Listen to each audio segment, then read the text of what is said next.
Okay, so for today's section 8.7, we're doing infinite geometric series. Yesterday we did finite, today we're doing infinite. Okay, so finite means that a sum has a starting point and an ending point, and that's all you have to calculate. Maybe like from the first term to the 10th term or the first term to the 20th term. But infinite geometric series, you're starting from the first term and you're adding forever.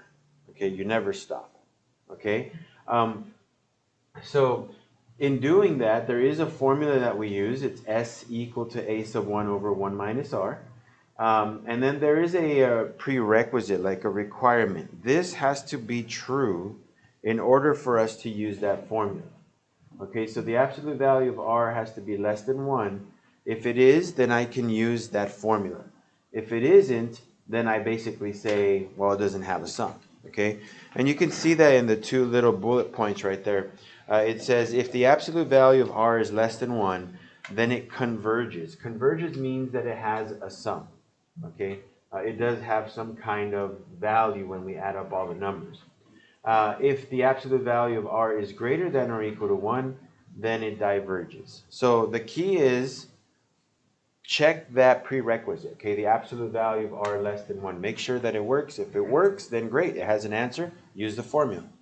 If it doesn't work, then you're done. And you say, I can't find the answer because it's infinite. It diverges, okay? So like I said, the formula might look simpler. It might look a little bit more weird, but you'll see right now how we use it. So we're just going to do 4 examples. It's just example 1, A, B, C, and D. Okay? So the hardest part to these problems is finding your common ratio sometimes. Okay? Trying to figure out your common ratio. Because sometimes it's easy, sometimes it's not so easy. So for example number 1, we're going to evaluate the infinite geometric series.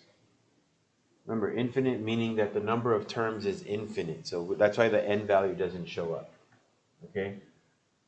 So we're going to evaluate the infinite geometric series. Part A, it says negative 7/5 plus 7/15 minus 7/45 plus 7/135. Anybody know what the common ratio is?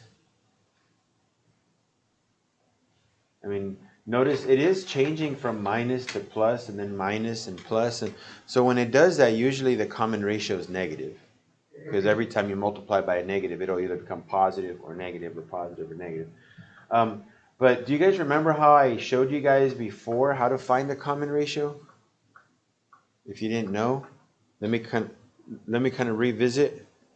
Let's go back to section 8.5. So right here, how do you find the common ratio? So given a bunch of terms, so A1, A2, A3, A4, you're going to basically divide, right? You're going to get the term after divided by the term before, the term after divided by the term before. And they should all be the same. And if they all do come out to be the same, then your common ratio is whatever that answer is. So to find the common ratio, we're basically dividing the terms, okay? So the second term divided by the first term. The third term divided by the second term. It's always the one prior. So for this problem, let me find the common ratio. So we're going to find R. Okay? So I'm going to get... Thank you. Yeah. Thank you. So I'm going to get 7/15, and I'm going to divide it by negative 7/5. Again, you guys would be able to use a calculator if you want, but that comes out to a negative 1/3. Now I'm going to do that again, and then I got to do it one more time to make sure all of them are the same. So this is going to be negative 7/45 divided by 7/15.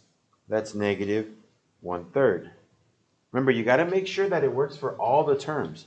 Just because you find it for the first one doesn't mean it's going to work for the next one. So we got to make sure the last fraction also works out. So 7/135 divided by negative 7/45, that's also negative 1/3. So my common ratio, R, is negative 1/3. Okay, because every single fraction resulted in that number. And remember, I divided like this, right? Backwards. I'm going this way. These two numbers, those two numbers. Okay? So you're dividing that way. So are we okay with how to find the common ratio? It was something we did before, but it's been a while. Okay? So again, use your calculators if you're kind of like, yeah, I don't know how to divide those fractions that easily. Just use your calculator. I'll bring them out in case you guys need them. So r is equal to negative 1/3. So now that I know what my common ratio is, now I have to test the definition. Because if I want to use this, then this has to be true. Okay? If I want to use that formula, then that inequality has to be true. So let me go ahead and do that. So is it true that the absolute value of negative 1/3 is less than 1? Is that true? Yeah. Because what's the absolute value of negative 1/3? It's 1/3. Is 1/3 less than 1? Yes. So now that that's true, then I can use this formula to find the answer. Okay? If that was false, then I basically say there's no solution, like it diverges. Okay? And that's it, I'd be done. But since it worked, then I'm going to use that formula. So what's my a sub 1? What's my first term? All right, negative 7/5 divided by 1 minus, and r we said is negative 1/3. So notice there's going to be a lot of little fractions here and there sometimes with these problems. So I get negative 7/5 and 1 minus a negative 1/3. That's 1 plus 1/3. So that's 4/3.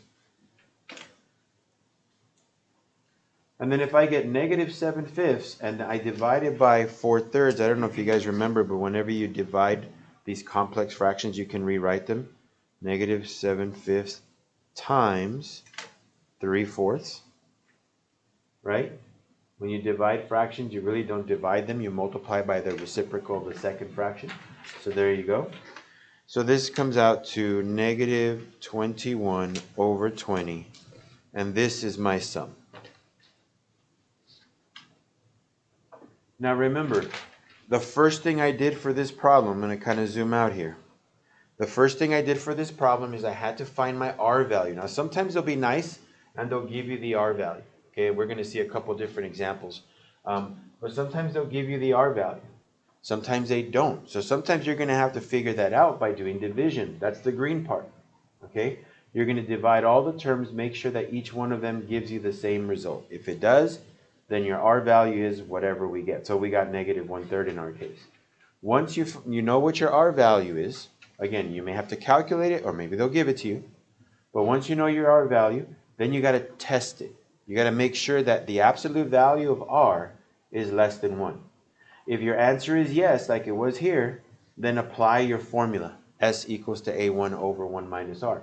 Plug in your first term, plug in your r value. You can have your calculator do all the work for you. You don't have to do it by hand like I did. Plug it into the formula, find the answer. If your answer is no when you do the test, then you're done. You just say it diverges. So you could put no sum, diverges, or the sum is infinite, whatever you want to write. But that would be the case right there. So personally, I don't think this is hard to do, but sometimes finding r is a little complicated because you get fractions and fractions all over the place. But for the most part, it's pretty easy. And then the formula is a lot easier than any of the other ones we've used. So the only thing you have to worry about is this step right here, which is your check step, right? You want to make sure whether it's a yes or a no. If it's a yes, you do the work. If it's a no, you stop. Okay? So let's move on to the second one.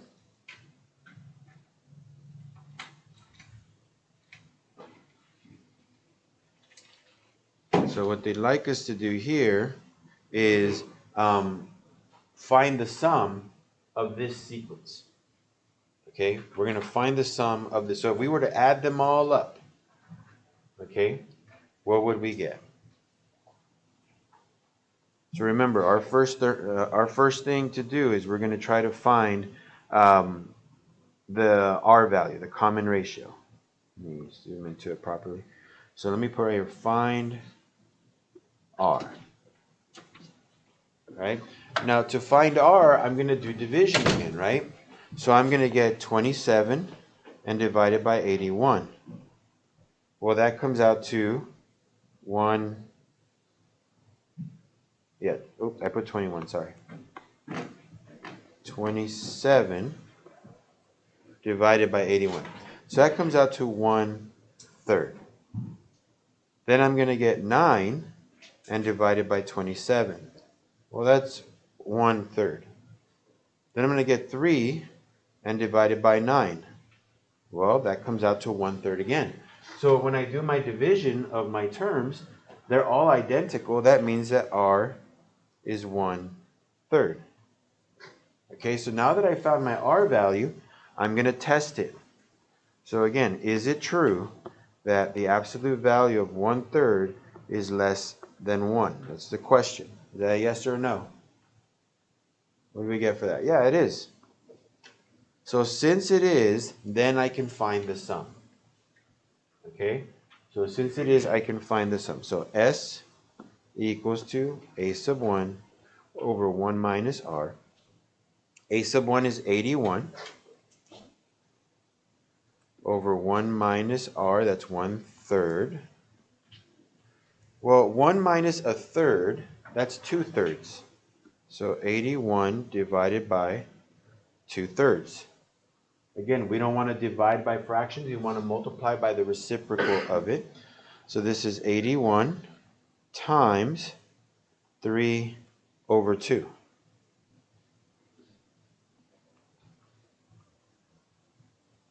Okay, so I'm multiplying by the reciprocal of the fraction on the bottom. 81 times 3, what do we get? 243 over 2. And this is my answer. You don't have to write the decimal representation. You can just give me the exact answer. So 243 over 2. It doesn't go in evenly, so I'm not going to do that. But if you want to, it'd be 121.5. Okay? But just leave it like that. Notice, again, this is not like it's super difficult to do or anything. The hardest part is finding your R value, I personally think. Because you're going to do a lot of little divisions. You got to make sure that the R value comes out to the same number, which it did, right? So remember, when we're dividing backwards this way, right? So once we get the R value, we test it, make sure that it's less than 1. If it is, then we do the sum. If it isn't, we don't do the sum, which we will get one of these where it's not going to work. I don't know if it's C or if it's D, but it's one of those two. Any questions on this one? A little easier than the previous one because it didn't have as many fractions, right? But again, just use your calculator. If you're worried about the fractions, use a calculator. All right, let's go to C. By the way, all the problems that I'm doing, these are the types that you're going to be seeing in your homework. Okay? So notice this one. They gave us our first term and they gave us R. So this one's really easy to do. Okay? They gave us the first term and they gave us R. So I don't have to find R. All I got to do is test it. Is it true that the absolute value of half is less than 1? Yes or no? Is half less than 1? It is. It's half of it, right? So this is a yes. So if that's a yes, that means I can put my formula in. A sub 1 over 1 minus R. A sub 1 is 5. 1 minus half. Well, that's going to be a half.